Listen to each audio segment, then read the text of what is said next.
장주시 작가입니다. 요즘에 대한민국의 정치가 굉장히 혼란스럽고 요동을 치고 있습니다. 여기 또 한 신문에 한국이 혼란의 틈타 서해 노리고 있는 중국이라고 하는 기사 제목을 접했습니다. 어떤 내용인지 따라가 보겠습니다. 중국이 최근 서해 한중 잠정 조치 수역에 무단으로 대규모 구조물을 설치한 것으로 9일 알려졌다. 그러니까 이틀 전이죠. 잠정 조치 수역은 한중 간 배타적 경제 수역이 겹치는 바다의 국경선인 경계선 확정을 유보를 해둔 민간한 지역으로 어업 행위를 제외한 시설물 설치나 지하자원 개발 등이 금지가 되어 있다. 12월 3일 비상계엄 이후 한국 내 정치 혼란이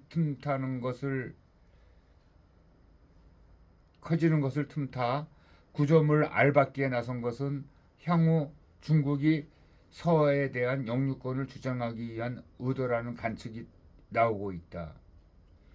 우리 정보 당국은 지난달 정찰 이송을 통해 중국이 이 지역에 직경 50m, 높이 50m 이상의 이동식 대규모 철골 구조물 1기를 설치한 사실을 포착했다. 앞서 중국은 작년 2024년 4월, 5월에도 인근 지역에 대규모 구조물 2기를 순차적으로 설치했고 또 이를 발견한 우리 정부는 중국 측에 강력 항의했던 것으로 전해졌다.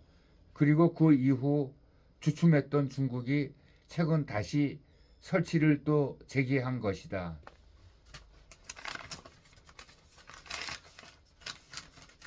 중국은 이 구조물이 어업 보조 시설이라면서 큰 문제가 없다는 입장인 것으로 전해졌지만 전문가들은 중국의 시설물들이 우리 정부의 제지 없이 지속적으로 늘어날 경우에는 향후 중국이 이 시설물들을 근거로 해당 지역은 우리 해역이라고 주장할 가능성이 크다고 또 경고했다.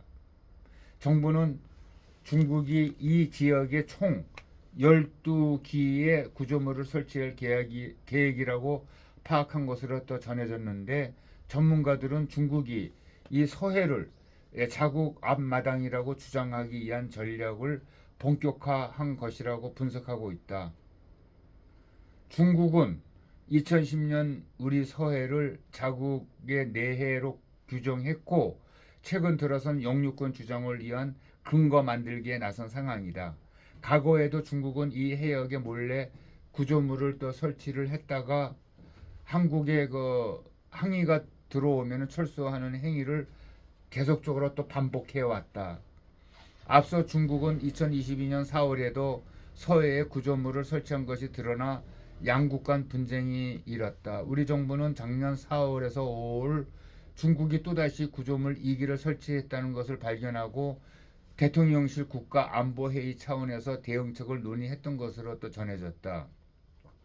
국내의 전문가들은 중국, 필리핀, 베트남 등 영유권 주장이 충돌해서 아시아의 하약고로 꼽히고 있는 남중국해의 상황을 반면교사로 삼아야 한다고 경고하고 있다. 중국은 이 지역에 인공섬 7개를 설치한 뒤에 자기네 영해라고 또 선포했다. 처음에는 서해와 마찬가지로 구조물 무단 설치를 시작으로 2013년에서 2016년 차례로 인공섬 조성에 나섰고 이후에 대함, 대공 미사일과 전투기 등까지 반입하면서 군사 기지화 작업이 마무리 단계에 있는 것이다. 한편 중국 정부와 연계된 것으로 추정되는 중국 해커 단체가 지난 6년간 일본의 항공우주 등 첨단 기술 정보 탈취를 목표로 수백 건의 사이버 공격을 감행해 일본 경찰이 조사에 착수했다. 일본 경찰청과 내각 사이버 보안 센터는 중국계 해커 단체 미러페이스가 2019년에서 2024년 일본 외무성과 방위성, 우주항공 연구개발 등을 상대로 사이버 공격을 지속해 왔다고 밝혔다. 뭐 이 중국이 이러고 있는 것은 뭐 그전부터 알고 있습니다만은 아예 이제 노골적으로 우리 그 대한민국이 이 정치가 아주 그 혼란스럽 이 시기를 틈타서 야금야금 자기네 그 계획대로 지금 이렇게 작업을 많이 하고 있는 것 같습니다. 이 중국은 아주 진짜 싫은 나라입니다.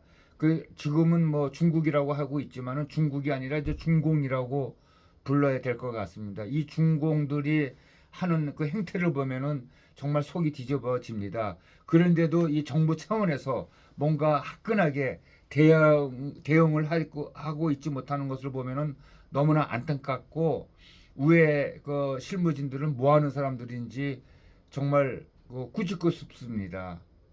우라통이 터집니다.